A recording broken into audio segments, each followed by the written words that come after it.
दोस्तों, एक सावित्री नाम की महिला होती है जिसकी उम्र लगभग 45 साल के करीब थी। इसकी एक बेटी होती है जिसका नाम अंजलि होता है। इसने अपनी बेटी अंजलि की शादी कर दी थी और वह अपने पति के साथ अक्सर बाहर रहा करती थी। एक बार गर्मियों का समय होता है। अंजलि अपने पति को लेकर अपनी माँ के घर पर आ जाती है और 4-5 दिन के लिए वहीं पर ठहर जाती है। जब सावित्री अपनी बेटी और अपने दामाद को देखती हैं तो देखते ही बड़ी खुश हो जाती है और इनकी खातिरदारी में लग जाती है। जैसा कि दोस्तों, गर्मियों का समय होता है, यह लोग सब साथ में बैठकर रात के 9 बजे के करीब खाना पीना खाते हैं और खाना पीना खाने के बाद ऊपर छत पर सोने के लिए चले जाते हैं। सावित्री नीचे से देसी तेल लाती है और अपने सिरहाने रखकर सो जाती है। उसका दामाद यह सब देख लेता है और सोचने लगता है कि सासू माँ देसी तेल का क्या करती है, लेकिन सावित्री का यह रोज का काम था। वह रोज देसी तेल अपने सिरहाने रखकर सोया करती थी। अब उसके दामाद का दिमाग ठनक जाता है। वह सोचने लगता है और इस राज का पता लगाने के लिए पूरी कोशिश करता है और वो ठान लेता है कि इस राज का वह पूरा पता लगाकर रहेगा कि रोज रोज सासू माँ इस देसी तेल का क्या करती है। दोस्तों, 5 दिन का समय गुजर जाता है। 5 दिन के बाद इसके दामाद को एक ऐसी सच्चाई का पता लगता है, एक ऐसे राज का पता लगता है जिसे जानने के बाद उसके रोंगटे खड़े हो जाते हैं, उसके होश उड़ जाते हैं और सोचने लगता है कि एक 45 साल की महिला ऐसा कैसे कर सकती है। जी हाँ दोस्तों, आज की इस घटना को सुनने के बाद शायद आप लोगों को भी बड़ी हैरानी होगी। इसीलिए इस वीडियो में आप अंत तक बने रहिएगा, क्योंकि इस घटना से आपको एक बहुत बड़ी सीख मिलने वाली है। बाकी दोस्तों, हमारी आप लोगों से एक छोटी सी रिक्वेस्ट है, वीडियो को लाइक करके चैनल को सब्सक्राइब कर लीजिए और जितने भी दोस्त हमारी इस वीडियो को जहां से भी देख रहे हैं वो कमेंट में अपना नाम और अपनी सिटी का नाम जरूर लिखें। दरअसल दोस्तों, यह सच्ची घटना बिहार राज्य की है। बिहार के एक छोटे से गांव में सावित्री नाम की एक महिला होती है। उसके साथ उसके पति भी होते हैं और उसकी एक 5 साल की बेटी होती है जिसका नाम अंजलि होता है। जब अंजलि 5 साल की थी तो इस दौरान सावित्री के पति का एक बीमारी की चलते देहांत हो जाता है। अब सावित्री के ऊपर दुखों का पहाड़ टूट पड़ा था, लेकिन सावित्री का जो पति था उसका कारोबार काफी अच्छा खासा था, काफी प्रॉपर्टी थी और काफी पैसा भी इसके पास था। अब दोस्तों, कर भी क्या सकते थे, जो होना था हो चुका था। अब सावित्री अपनी बेटी के साथ रहने लगती है और उसको अच्छे से पढ़ाने लिखाने लगती है। जो उसकी बेटी अंजलि होती है वह अच्छे से पढ़ती है और पढ़ते पढ़ते लगभग 20 साल की हो जाती है। अब उसकी शादी की चिंता उसकी माँ को सताने लगी थी, इसलिए पास के ही एक गांव में अंजलि की शादी करा देती है। अंजलि का पति एक कंपनी में जॉब करता था, उसकी सैलरी भी अच्छी खासी थी।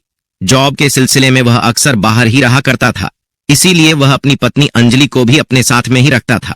इस तरीके से दोस्तों लगभग 2 साल का समय गुजर जाता है। एक बार गर्मियों की छुट्टी होती है।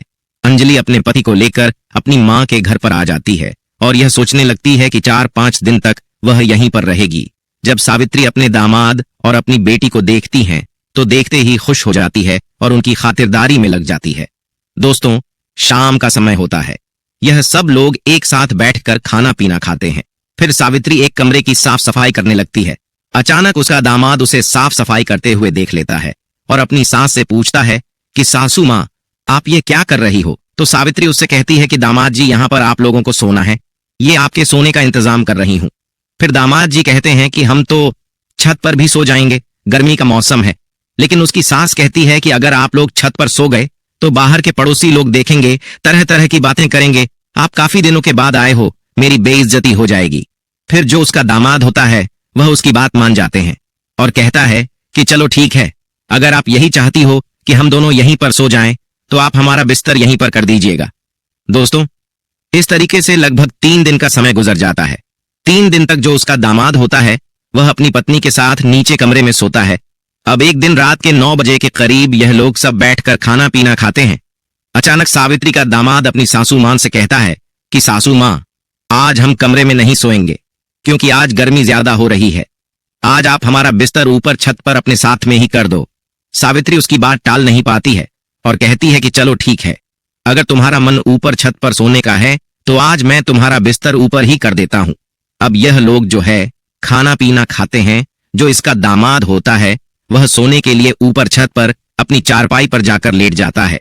लगभग 1 घंटे के बाद सावित्री नीचे से एक देसी तेल की बोतल लाती है और अपने सिरहाने रखकर वह सो जाती है। अचानक से उसका दामाद यह देख लेता है और सोचने लगता है कि उसकी सास जो है इस तेल की बोतल से रात में क्या करती है, लेकिन इस बात को वह नजरअंदाज कर देता है और सो जाता है। लेकिन अगले दिन सावित्री फिर से तेल की बोतल लाती है और अपने सिरहाने रखकर वह सो जाती है। अब उसके दामाद का दिमाग ठनक जाता है और सोचने लगता है कि रोज रोज सासू माँ इस तेल का करती क्या है। वह भी रात के समय में सच्चाई का पता लगाने के लिए वो लग जाता है और सोचता है कि जब तक मैं इस सच्चाई का पता नहीं लगाऊंगा तब तक मैं यहां से नहीं जाने वाला हूं।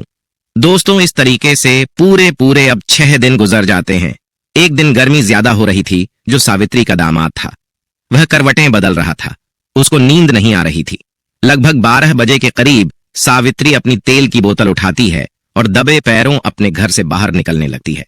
अचानक उसका दामाद उसको जाते हुए देख लेता है और उसका पीछा करने लगता है कि आखिर रोज सासू माँ इस तेल की बोतल को लेकर कहाँ जाती है।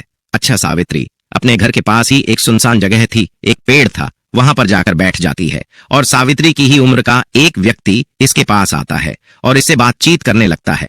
और फिर बातचीत के बाद यह दोनों गलत काम करने लगते हैं। लगभग 1 घंटे तक यह दोनों गलत काम करते हैं और फिर अलग हो जाते हैं।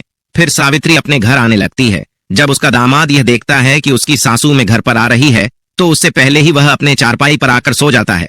दोस्तों, सावित्री का दामाद अब करवटें बदल रहा था। उसको नींद भी नहीं आ रही थी। दोस्तों, इस तरीके से सुबह हो जाती है। उसका दामाद अपनी सास को महसूस नहीं होने देता है कि उसकी सच्चाई जान चुका है। फिर अगले दिन सब बैठकर रात का खाना पीना खाते हैं। फिर इसका दामाद अपनी चारपाई पर जाकर लेट जाता है और सोने का नाटक करने लगता है। लगभग 12 बजे के करीब फिर से सावित्री उठती है और अपने तेल की बोतल उठाती है और उसी जगह पर पहुंच जाती है। अच्छा, उसके पीछे पीछे उसका दामाद भी पहुंच जाता है और दूर खड़ा होकर यह सब देखने लगता है। फिर थोड़ी देर के बाद वह व्यक्ति सावित्री के पास आता है और इससे बातचीत करने लगता है।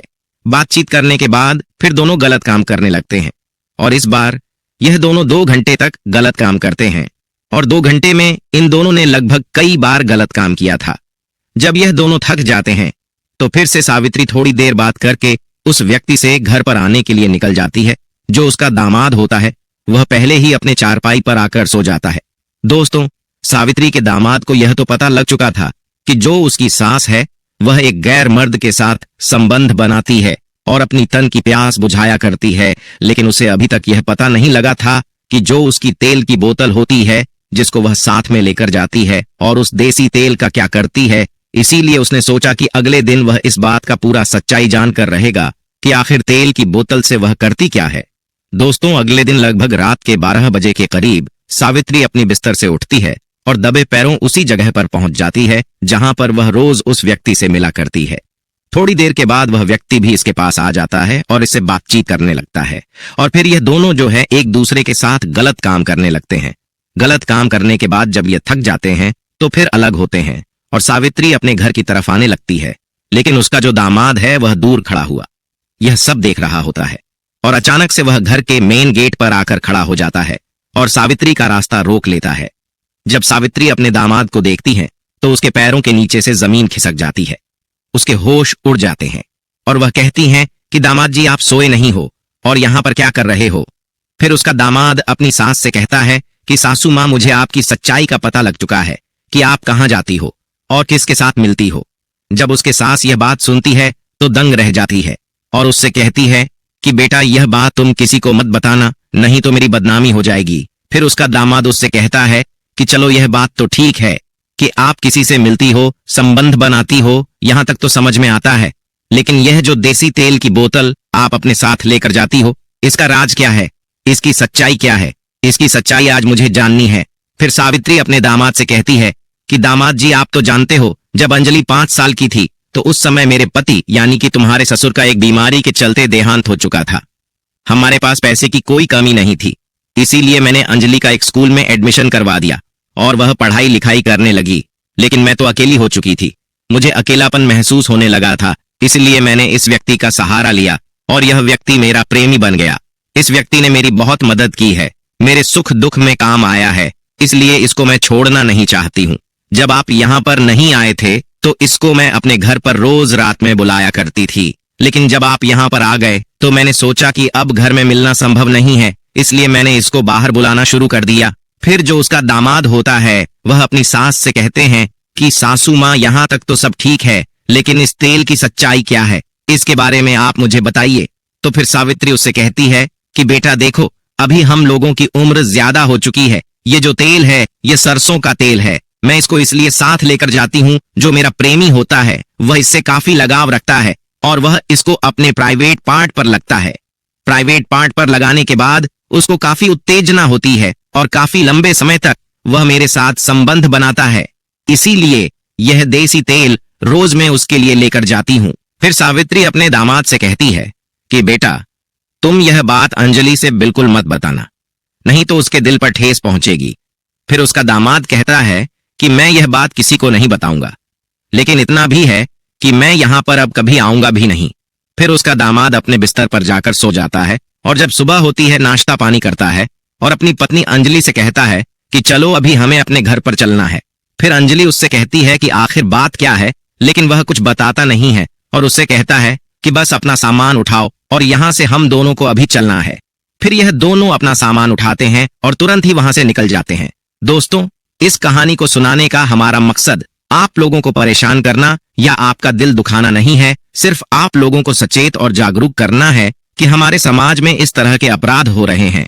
इसलिए दोस्तों, इस तरह के अपराध रोकने के लिए आप हमेशा बढ़ चढ़कर के हिस्सा लें। दोस्तों, मिलेंगे फिर एक नई वीडियो में। आप अपना और अपनों का ख्याल रखें।